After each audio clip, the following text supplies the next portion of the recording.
Okay, well, we're going to just start off real simple. Just tell me your name and how you came to know TQ, and we'll take the questions from there. Okay, I'm Alice Barton, and I first met Tom when we first started the church at the beginning. I'd walked in on a Sunday. We'd had services, and I said to him, "Do you need anything done?" He said, "Yes." I said, "What do you do?" He says, "I need someone to count the deposits." I said, "Okay." I was working at the time. I said, "I can only do it after work." He said, "Okay." I said, "Okay, I'll stop by after work on Monday night and I'll count the deposit." So I went over to the rectory that we had bought and I counted the deposit, made the deposit, and he says, "Can you do it next week?" And I said, "Sure." And then he said to me, "I can't make the checkbook balance. Could you fix the checkbook for me?" I said, "Sure, give it to me."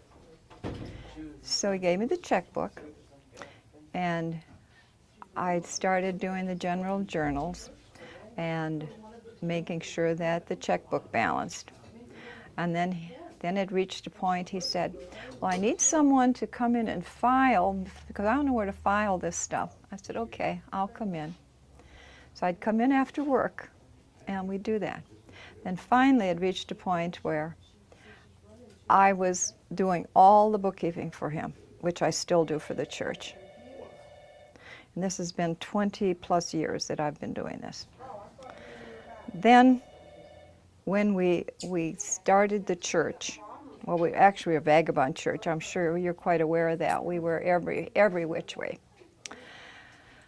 Well, I became a lector also. I was sitting, minding my own business, at the pew at the Seventh-day Adventist Church on Hudgens Road, and Tom came up to me and he said, "Do you know how to read?" And I said, "Yeah, I know how to read." He says, "Read." So two of us read for many years, every week. We had Saturday night Mass. So every week, either Rita or I read, or we both read. And we did this every week without fail. So that's how I became a lector. But I still was doing the bookkeeping job. Then, when we moved on, we eventually ended up at the high school. And that was an interesting place. The other places, we were still rather small, but because we were moving into a bigger place, we were attracting more people. And I remember one Christmas Eve, I was not feeling well. And my family, my husband was out of the country, and my children are all grown up and they're away. So I said, I'm going to go to 5 o'clock children's Mass, and then I won't have to go to midnight Mass. Well, they had this children's liturgy that was just awful for me. So I said to Tom afterwards, "If you ever see me at a children's liturgy on Christmas Eve, you stop Mass and you say, 'Alice, go home.'" Well, he was a good one for stopping Mass if someone left early.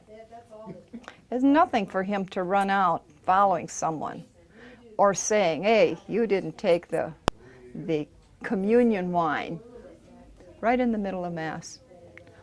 He shocked a lot of people. A lot of people said they'd never come back. A lot of people haven't come back. But some of us stuck with it. That was it.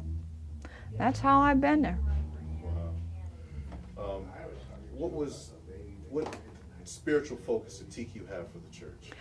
Oh, a great one. He taught us all probably more about community and our necessity to be part of that by our giving.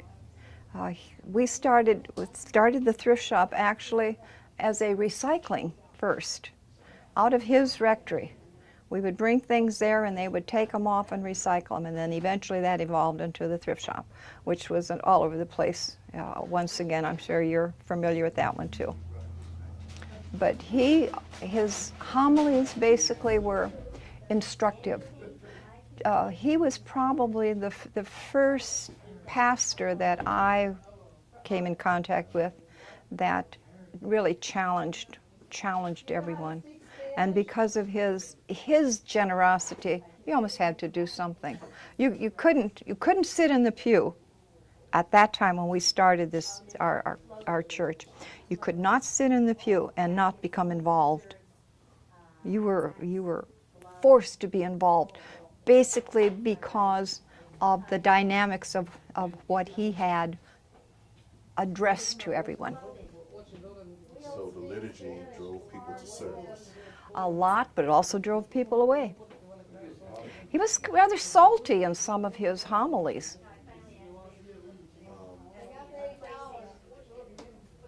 So you said a thrift shop, were you intimately involved in the thrift shop? I was at the beginning. I still do the bookkeeping for them.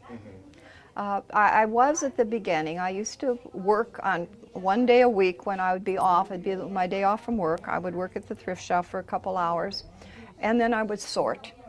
But basically, and then I helped them move twice. But then after that, I just do the bookkeeping for them. Now, do you do bookkeeping As a volunteer. So, as a bookkeeper, are you kind of amazed at the growth? Oh, yes. I think the first deposit we made when we became a thrift shop was like $158. That was the first sales we had. That was our first deposit. And out of that, the thrift shop has always paid its own way. The church, our church, has never had to come in and pay for anything. And if we had to, it was always paid back by the thrift shop. So the thrift shop has always been self-sustaining. There were times we didn't know if we could pay the rent. Rent started out like $550 a month. It went up to over $2,000 by the time we ended up buying this building.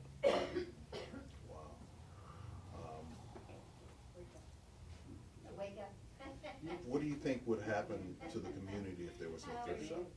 Oh, I was very active when Hurricane Isabel hit. And without the thrift shop, many of the people who were very severely damaged and destroyed, their homes destroyed, would not have had places to get clothing and food and the like. And without the opportunity for them, and to get the food bank is very important here, the food pantry. And just the general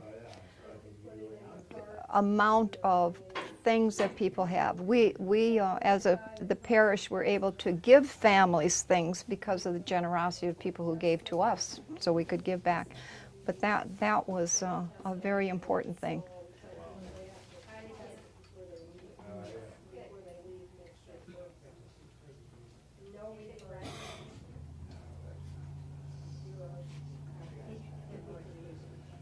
Well, what are some of TQ's more memorable escapades that you remember? Oh, I remember when we bought the property, we would have Good Friday services out on the property.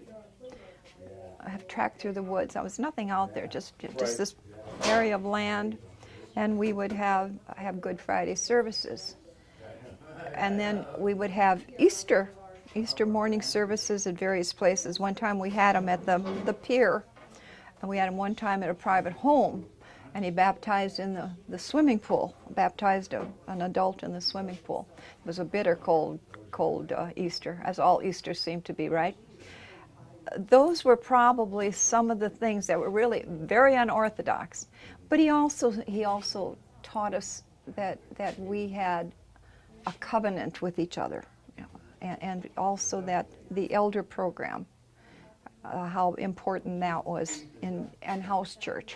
When we first started, house churches were a very, very important thing. They kind of waned in some of the areas, but they were the way we communicated with each other.